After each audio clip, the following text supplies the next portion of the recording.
price for a Massey Ferguson tractor with a diamond mower. I did have them to give me quotes for a 60-inch and a 50-inch head. Sometimes we'll go with a 50-inch head, it's a little bit lighter on the boom, that far away from the tractor. But I found out there's really only about 100 to 150 pounds difference in the mower itself.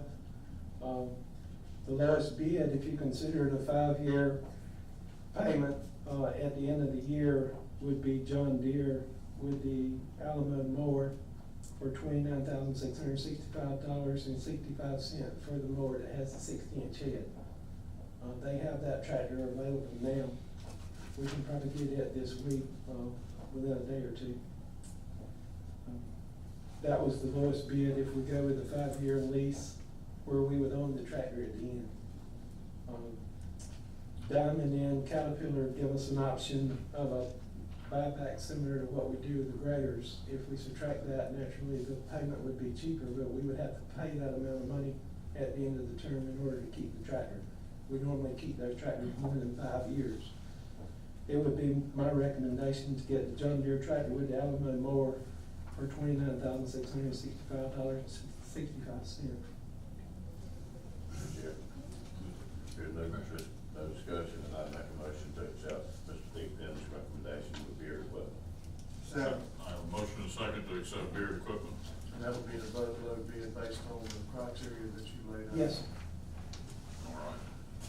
Any further discussion? Lon, so how many tractors that's gonna give total? They'll give us 3 brush cutters. Right now, we're running 2. Mhm. If we can get this machine, I'll put 3 back in our fleet. Is this gonna be very similar to the new one we just got recently? Actually, this one will be a farm tractor. Uh-huh. We've had a little bit of an issue with the new mower. Oh, yeah. I'm not sold on it just All right. 100% right now. And this tractor is considerably cheaper. We have demoed this tractor. That is probably the same one we demoed, the one we'll be getting. And all our operators ran it for a couple, 3 hours. They left it with me for a day or 2. And they seem to be happy with the tractor and all the operations and everything. So, due to the difference in the cost, I think we'd be better off to go back to a farm type tractor. All right, thank you. I think Lonnie, when we did that other tractor too, both of those tractors were very similar in price, the Motor Yes. Max. And so there's a couple things that are taking place here. One, Motor Max went up on their tractor $10,000. Right. From what the last one was. Yeah, the other side of the coin is Beard Equipment came down on their price almost $17,000. But they were running around 152 on the last tractor. This tractor's 133. And the reason why is because they have this tractor on hand. It's already, they're not having to order the tractor, so that they want to move the tractor. So we're actually getting a better deal this time around than the last bids that we had. So that's another reason why we decided to go with the farm tractor versus the Motor Max. Makes good sense. Chair, Yeah. what about the Motor Max? Do any other counties use that, or are they widely used? I know the city of Tallahassee has 1 or 2, and I've talked to them a couple times. But I'm not sure about any of the surrounding counties. They sell them all over the nation, but I'm not sure exactly where they have them placed, other than the city of Tallahassee. Another thing, Mr. Sheriff, if you go with a farm tractor, if you have an issue with the bolts breaking Correct. off or whatever, you still have a viable, usable tractor that you can use with a batwing mower or whatever. That's correct. Whereas a Motor Max is strictly Mhm. for one use. So it's kind of a dual purpose. You don't go for it, But this would give us 3 operating okay. tractors for right of ways and all this kind of stuff. Cause, and I'll say that, some of the issues that I have and calls I've received in the past is that upkeep of the right of ways. And Yes. if this will help us be more efficient, then Mhm. I'm good with that.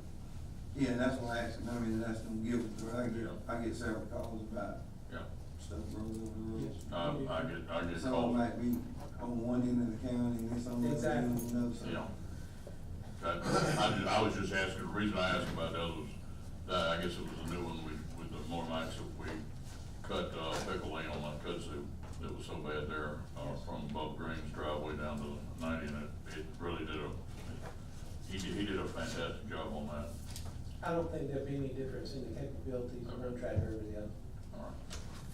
All right, I have a motion and a second on the floor, all those in favor? Same sign, likewise, motion passed 5-0. All right, well, Mr. Kaufman, I guess you wanna go back to, on number 3 regarding the closure of Lane, you wanna take over there? Yes, sir. Per y'all's request at the last meeting, we've produced some maps for you. You can see that in the projector up here. Ona Lane is a little spur road that cuts over from 221, US 221, so we're down there at Sermons.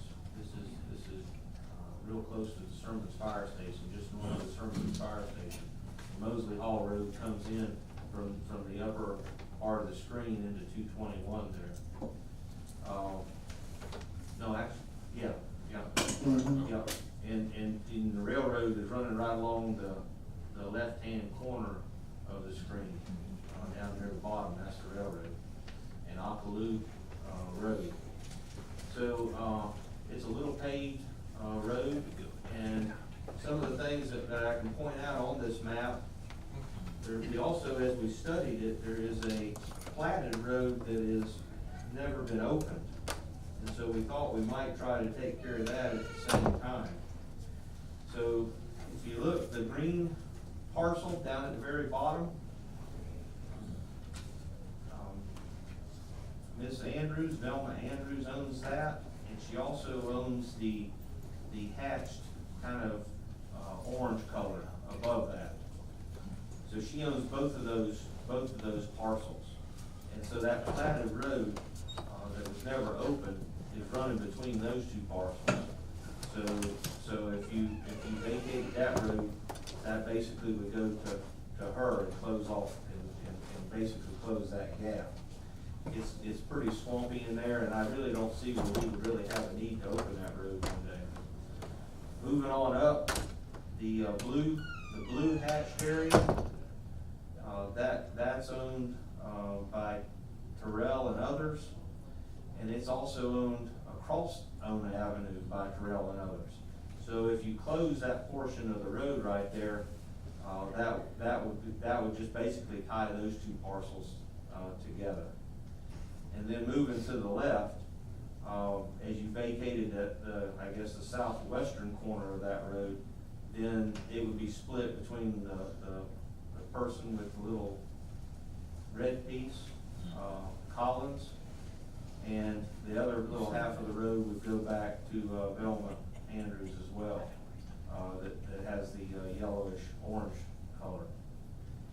So that kind of gives you an outline of where we're at in the world, and what we would do is if we wanted to vacate both of those parcels. Where we would have to head from here, if you approve this today, is that we would have to advertise for a public hearing to vacate the roads. All right, do I have a motion to? Just discussion, is that Ona Lane, that's, appears to be all grown up and over, it's not even passable? No, Yeah, it's a little paved road, it is passable. I was looking at the other spot. It's not exactly on the road. Yeah, the map shifted just a little bit. I was just looking at this area here. Yeah, the map is shifted just a little bit from the aerial photograph. Mr. Chair, I move that we go ahead and go through the process of, the road closure. Second. All right, I have a motion and a second to go ahead with the process of closing these roads, which will require a public hearing. All those in favor? Yep. I think we have to notify the landowners in writing, the adjoining landowners in writing as to what's going on. That is correct. That is correct. That we're just approving to start the process. Right. And we've got a notice in the paper, Right. all that, how it's a public hearing, and I don't remember exactly how long we have to notice it, but we'll get it noticed as soon as we can. Does this require more than one public hearing? No, sir, it only requires one. Okay. All right. All those in favor? Aye. All those opposed, same sign. All right, we will start the process for closing Ona and, what was the name of the other one?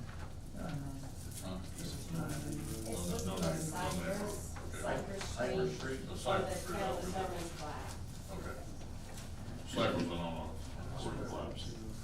All right, well, I believe we have, do Mr. we? Chairman? Yes. Before we leave Public Works, Yes. I may have to, request if it's okay, there were 2 deeds, that were put at your stations, to the first round, how about this? This is a, request for the board to handle a title issue on Flatwood Road. If I could request a Oh, child. I'm sorry, on what road? Flower. Oh, okay. Mr. Chair, I move that we amend the agenda. Second. Motion second to amend the agenda to cover these quitclaim deeds and so forth. All those in favor? This will be under Public Works. Yes, it'll be on Public Works. Number 4. All right, all those in favor of amending the agenda, say aye. Aye. 5-0. All right, we'll, on number 4, Mr. Attorney, if you'll, go ahead. What had happened was we got a quitclaim deed from Ms. Tucky Mouses, for a piece of her property that's by the road that we needed to expand the road. There was a problem with the, legal description there. The problem was it was actually about, it was than what we actually needed. She's already given us the quitclaim deed, the deed's already been recorded. So what we're, recommending the board does is we don't use a quitclaim deed, we use a statutory deed under chapter 125, or section 125-411. And what we're recommending is that we would deed back, what she had deeded to us, and then she's gonna do a new quitclaim deed for the right legal description. And so that's the best way to clear up the title and make sure that she keeps, property she's supposed to keep. It's nothing new, it's just trying to cure that title defect, but that's how you have to do it to get the right legal description. So what we request is, or I request is that we'll go ahead and approve the statutory deed, to be executed. And then, of course, now we won't record the statutory deed until we get the quitclaim deed, and we'll record one right after the other. Okay. So we will need to put that on the agenda for next time. I think y'all can approve it now, if you can approve it, because you amended the agenda, and it's, like I say, it's a title defect, and it's actually the difference in property. If you look at the 2 descriptions, what we're giving back